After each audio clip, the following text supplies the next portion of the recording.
Good morning. This is Dr. Hansa Das. In the previous videos on Russian history, we have looked into the Russian Revolution of 1917, how the Bolsheviks assumed power and formed a communist government in Russia. In fact, Russia being the first country in the world to set up a communist government, after which the civil war began, which followed a period of extreme communization, which came to be known as war communism. And when the economy could not thrive under war communism, in fact, setbacks were made to the economy, Lenin resorted to his new economic policy in 1921.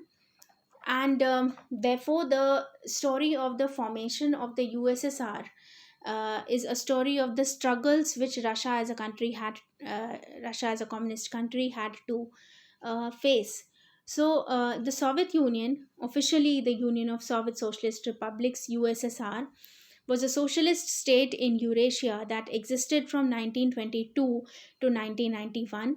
The Union's capital was Moscow, and as already stated, the Soviet Union had its roots in the October Revolution of 1917, when the Bolsheviks, led by Lenin, overthrew the Russian provisional government that had replaced Tsar Nicholas II. This established the Russian Socialist Federative Soviet Republic, Russian SFSR. Let us trace the history of uh, the formation of USSR right from the revolution. After the revolution, the Russian Civil War started between the revolutionary Reds and the counter revolutionary Whites. The Red Army entered several territories of the former Russian Empire and helped local communists take power through workers' councils called Soviets, which nominally acted on behalf of workers and peasants. And in 1922, the communists or Reds were victorious, forming the Soviet Union with the unification of the Russian, Transcaucasian, Ukrainian, and Byelorussian republics. So this is a picture of the civil war in which the communists or the Reds won over the whites. Now, the ideology of the state, the original ideology of the state was primarily based on that of Karl Marx and Friedrich Engels. Let us also talk a little about what Marxist theory is about. So, Marxist theory is that economic and political systems went through an inevitable evolution in form by which the current capitalist system would be replaced by a socialist state before achieving international cooperation and peace, creating a system what Marx called pure communism. So, Marx believed that the capitalist system had in itself inherent elements of uh, collapse, inherent elements of contradiction, which would one day lead to the end of the bourgeois class by the proletariat, and finally the establishment of communism, on which the Russian communist state was based. So these are the pictures of Karl Marx and Friedrich Engels, whose ideologies became the benchmark for Russian communist state. Now, let us talk about the early years of the creation of USSR. On 29th December 1922, a conference of delegations from Russian SFSR, Transcaucasian SFSR, Ukrainian SSR, and Byelorussian SSR approved the Treaty on the Creation of the USSR and the Declaration of the Creation of the USSR, forming this Union of Soviet Socialist Republics. These documents were confirmed by the First Congress of Soviets of the USSR and signed by heads of delegates. And USSR was gradually being recognized by other countries. On 1st February 1924, it was recognized by the British Empire. And the same year, a Soviet constitution was approved, which legitimized the December 1922 Union.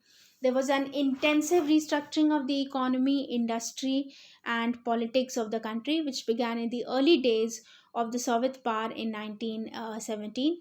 And a large part of this was done according to the Bolshevik initial decrees, government documents signed by Lenin. Now, during the Civil War, the Bolsheviks adopted war communism, which entailed the breakup of the landed estates and the forcible seizure of agricultural surpluses. We have talked about war communism in our previous videos, in which the peasants were forced to sell their surplus production to the state, which they highly resented. So there were intense food shortages, and there was a breakdown in the money system. And even small scale capitalist production was suppressed. Strong opposition. Peasants wanted cash payments for their products, and they resented having to surrender their surplus grain to the government as part of its civil war policies. Now, confronted with peasant opposition, this is a picture of war communism, how the peasants resented Prodrazvostka. And confronted with peasant opposition, Lenin began a strategic retreat from war communism, which came to be known as the new economic policy. The peasants were freed from wholesale levies of grain and were allowed to sell their surplus produce in the open market, and commerce was stimulated by permitting private retail trading. Um, Despite the entry of certain private elements, the state continued to be responsible for banking, transportation, heavy industry, and public utilities. And although the left opposition among the communists criticized the rich peasants or kulaks who benefited from the new economic policy, the program proved highly beneficial and the economy revived. But there was increasing opposition to the new economic policy from within the party following Lenin's death in early 1924. So, this is how the new economic policy changed the policies under war communism, and the capitalist experiment of Lenin came into force. Now, the death of Lenin in 1924 evoked a lot of political upheaval within the party. He faced a third stroke in December 1922, and following this, a troika made up of Zinoviev of the Ukrainian SSR, Kamenev of Russian SFSR, and Joseph Stalin of the Transcaucasian SFSR emerged to take day to day leadership of the party and the country, and blocked Trotsky from taking power. Now, Trotsky was emerging as a very important leader and the second phase only to Lenin inside the party.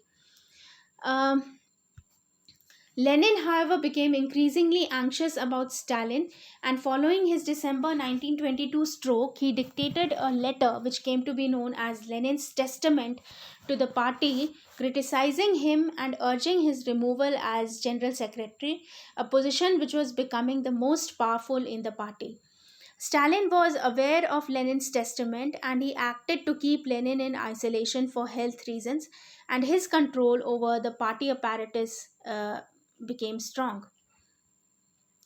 In the meantime, Zinoviev and Bukharin became concerned about Stalin's increasing power, and they proposed that firstly, the Org Bureau which Stalin headed should be abolished, and secondly, that Zinoviev and Trotsky should be added to the party secretariat, thus diminishing Stalin's role as general secretary. Now, Stalin reacted furiously to this. The Org Bureau was not abolished; it was retained, but certainly Bukharin, Trotsky, and Zinoviev were added to the party. These are the pictures of Bukharin, Trotsky, and Zinoviev, how they acquire positions, important positions inside the party despite Stalin's opposition. 3rd April 1922, Stalin was named the General Secretary of the Party of the Soviet Union, and uh, Stalin consolidated his influence inside the party, and he isolated and overthrew his rivals within the party. So this is a picture of Stalin, how he acquires power within the party, and Stalin becomes the undisputed leader of Soviet Union. And by the end of the 1920s, he establishes his totalitarian rule inside the party and the country. October 1927, Zinoviev and Trotsky are expelled from the Central Committee and they are forced into exile. Following this, in 1928, Stalin introduced the first 5 year plan for building a socialist economy, and he aimed to build socialism in one country in place of internationalism of Lenin. So, while Lenin envisioned a world socialist revolution, Stalin aimed at bringing about socialism in Russia, socialism in one country. So, in industry, The state assumed control over all existing enterprises and undertook an intensive program of industrialization. And in agriculture, rather than adhering to the lead by example policy advocated by Lenin, forced collectivization of farms was implemented all over the country. Now, Stalin was also very famous for his Great Purge. He assassinated all the officials and all the persons who came in his way of acquiring power and rising to power. So, the consequences of the Great Purge were many. Famines ensued, causing millions of deaths. Surviving kulaks were executed, many were sent to do forced labor. Social upheaval continued in the mid 1930s, and Stalin's Great Purge resulted in the execution or detainment of many old Bolsheviks who had participated in the October Revolution with Lenin. So, this is one example of a prison camp established because of the Great Purge, and how people are being held and executed. Now, finally, despite the turmoil of mid to late 1930s, Soviet Union developed a powerful industrial economy in the years before World War II, and USSR was all out to see a number of important developments. The debate that would emerge over whether or not to industrialize Russia, and how Stalin later on introduces his collectivization policy.